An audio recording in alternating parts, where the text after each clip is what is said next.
Are you tired of your tirelessly trapped mind, which disarms you of the ability to do a mere 30 minutes of deep work?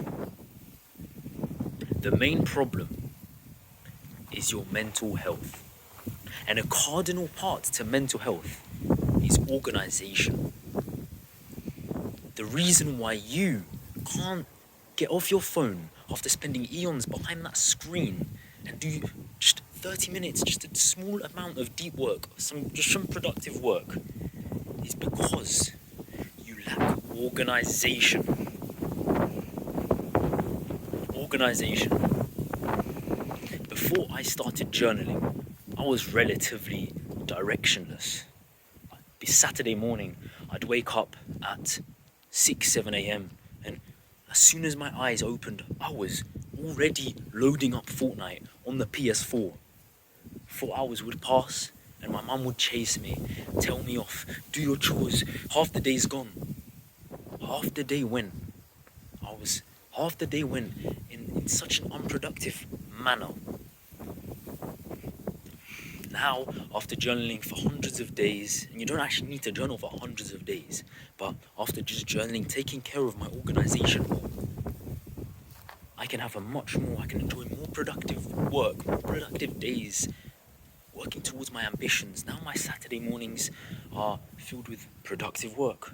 I wake up, I do my morning routine, I go to the gym. I've been very, very consistent with my back session on a Saturday morning.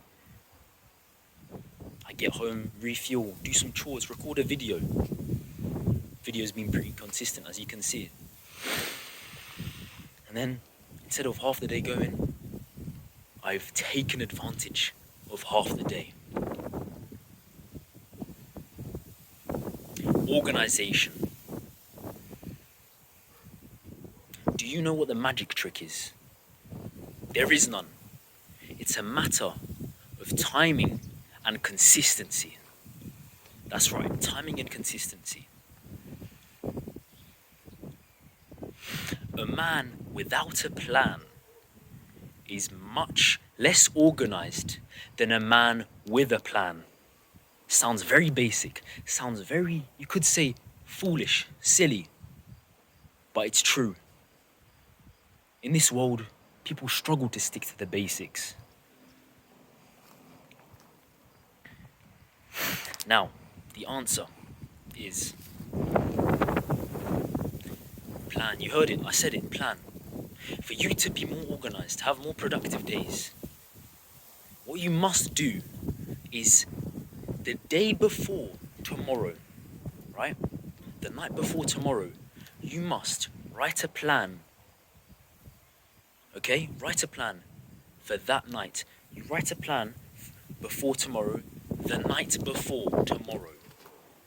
When I say the night before tomorrow, I mean it. That is the most important part, the timing. Write a plan in the morning, and you may wake up feeling groggy, lazy. You risk losing time and wasting time due to procrastination. You could wake up feeling groggy, and if you have no plan, you have less chance of execution. On the other hand, if you write a plan months in advance for each day in the week, roughly, a rough plan, it is not realistic enough. Therefore, your answer is that to be able to enjoy as much productivity as possible, you must write a plan the night before. Because the night before tomorrow, I know the most information about tomorrow. I know what errands I will have to do. I know what is coming up, what are meetings, what times I'm doing everything. Because it's the closest to tomorrow. So, write down in your plan what you must do. And then around the already occupied times, add activities you want to do. Exercising, sport, walking, reading, homework, all that sort of stuff. And there you have yourself a full day seeking maximum productivity.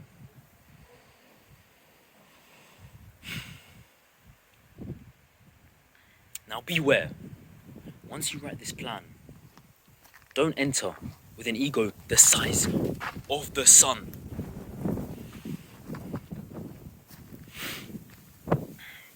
Be careful because, well, actually, here's my example.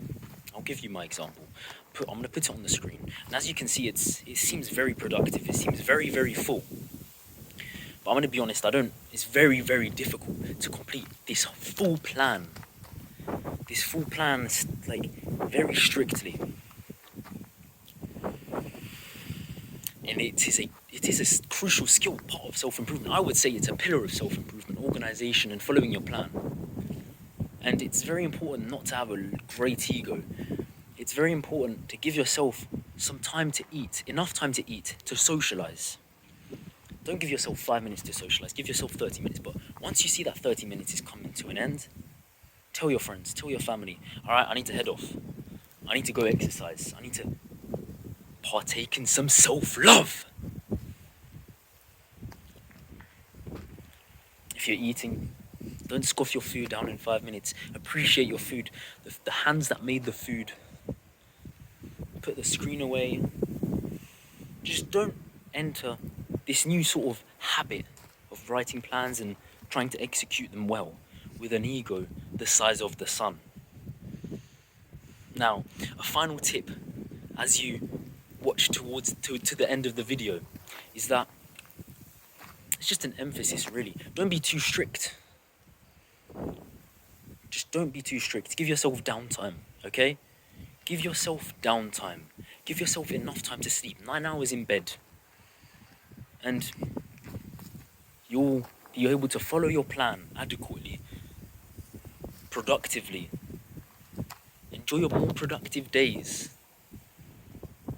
And remember to accept, adapt, and overcome. The absolute final tip. Add this plan making to your journaling and do this in the evening, the night before, tomorrow. And you have a nice comprehensive journaling session. It can help you unwind, especially if you don't do it with a phone and you do it with pencil and paper.